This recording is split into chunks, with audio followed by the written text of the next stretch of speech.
The Tao of Self-Confidence, Episode 808. Welcome to the Tao of Self-Confidence, where I share stories of amazing women who have discovered their inner journey to self-confidence. Visit our website at thetaoofselfconfidence.com. Your inner journey to self-confidence awaits. Before I start today's episode, I just wanted to let you know that this will be the last episode before the holiday break, and we'll be returning on January 5th, 2021. Thanks for tuning in to the Tao of Self-Confidence. Happy holidays, and be sure to check out past episodes of amazing women who have discovered their inner journey to self-confidence. Well, hello, friend. Welcome to the Tao of Self-Confidence, where I share stories of amazing women who have discovered their inner journey to self-confidence. I'm your host today, Sheena Yap Chan, and today I have an amazing lady on the show today. She is known as the Donut Princess of LA, and I'm really excited to have her on and share her story with us today on self-confidence. So without further ado, I'm going to introduce you to Mei Li Tao. Mei Li, how are you today? Maybe you can fill in a little bit more about yourself to the listeners. Yeah, I'm doing well today. My name is Mei Li Tao. Again, thank you for such the warm welcome. I am known as the Donut Princess of LA, which means I don't know, I kind of wear a lot of hats. I own a bakery in Santa Monica, California called DK's Donuts and Bakery, which I took over for my parents. My parents were Cambodian refugees, and they came to America in search for the American dream. I coined the name Donut Princess because my great uncle Ted, he actually opened up hundreds of donut shops for Cambodian refugees. In fact, 80% of donut shops in Los Angeles were independently and Cambodian owned, and that was thanks to my uncle. And I thought to take over his legacy, I had to be coined as the Donut Princess of LA. I also have created, the bakery to be a foodie hotspot. So when you come to LA, you have to come check out the variety of donuts, especially the ones that I've added to our amazing Rolodex of donuts, which is over 120 different kinds of traditional, specialty, and hybrid donuts.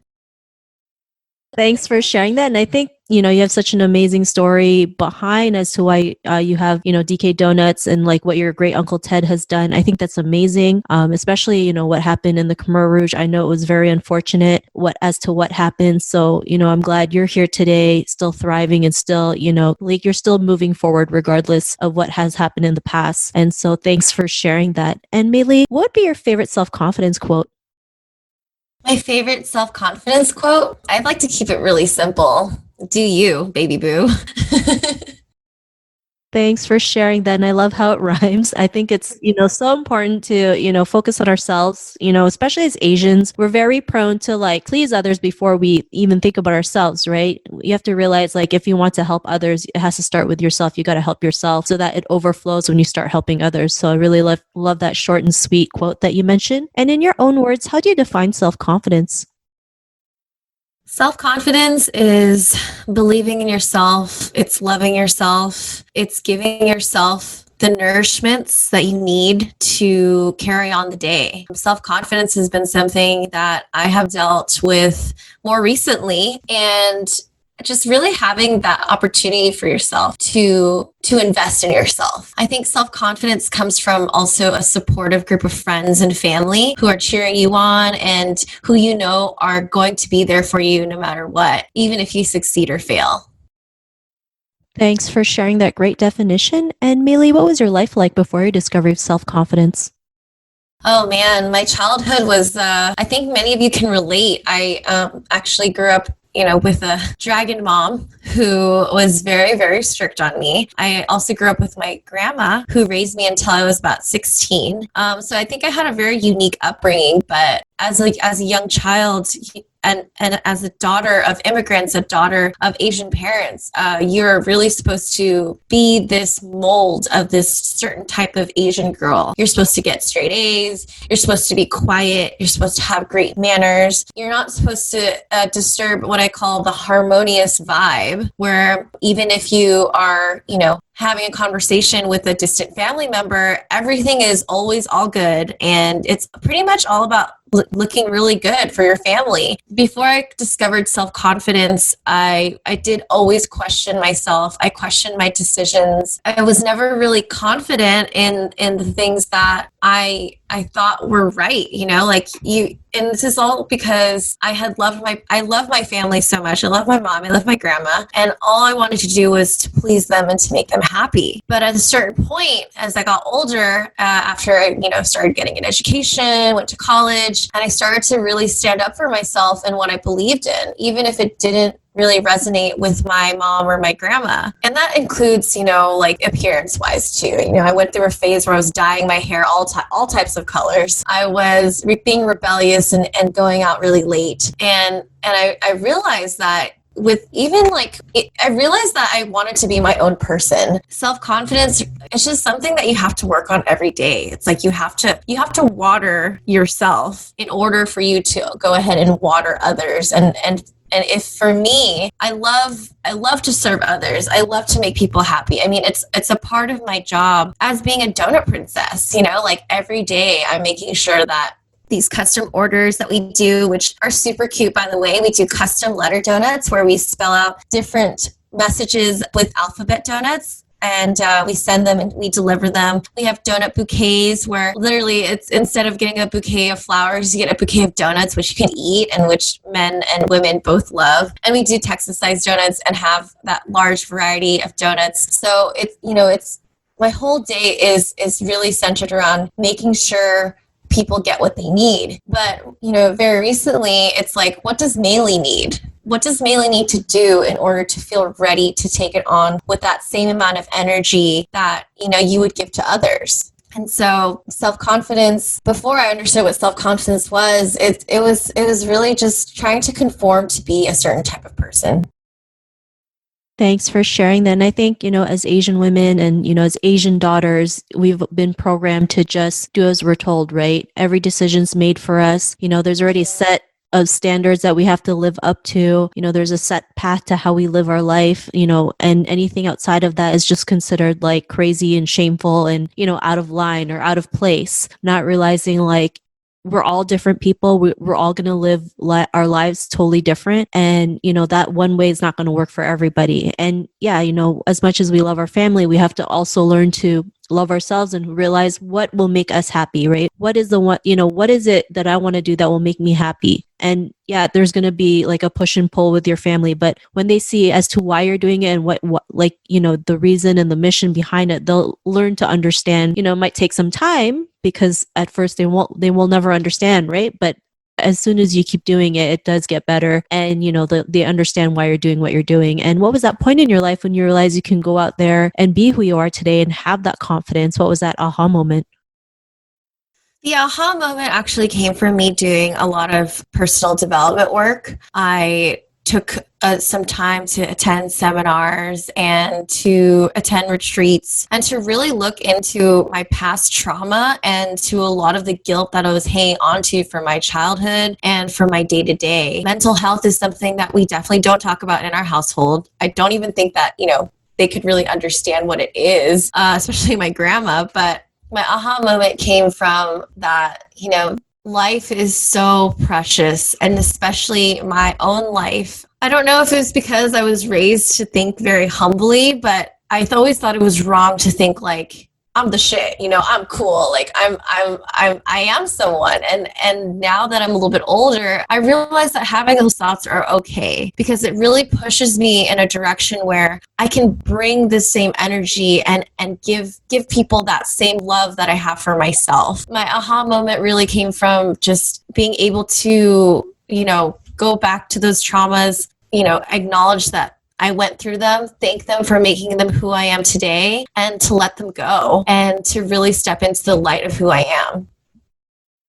Thanks for sharing that. And I love how you mentioned, dealing with your past traumas, because we all have it, right? Like as young as 5 or 6 years old, we already go through our first, big traumatic experience. And sometimes we're just not aware until we hit like our mid 30s or 40s, right? And I think the earlier we can figure out why we are the way we are and find out our past traumas, the easier or sooner we can work on ourselves. And also with mental health, yeah, it's like the biggest Asian taboo, right? It's like, if you have mental health issues, something's wrong with you. And nothing is wrong with you, because every single person on this earth has some form of mental health issues, especially now with, the pandemic. Our mental health issues have gone up because, just the environment that we're in. And if we don't have an outlet to just let it out, it's going to get worse. And there's nothing wrong with, talking to someone, talking to a mental health professional, talking to a psychiatrist. You have to do, that. You have to go and find the ways to help you become a better person, right? And I know as Asians, like,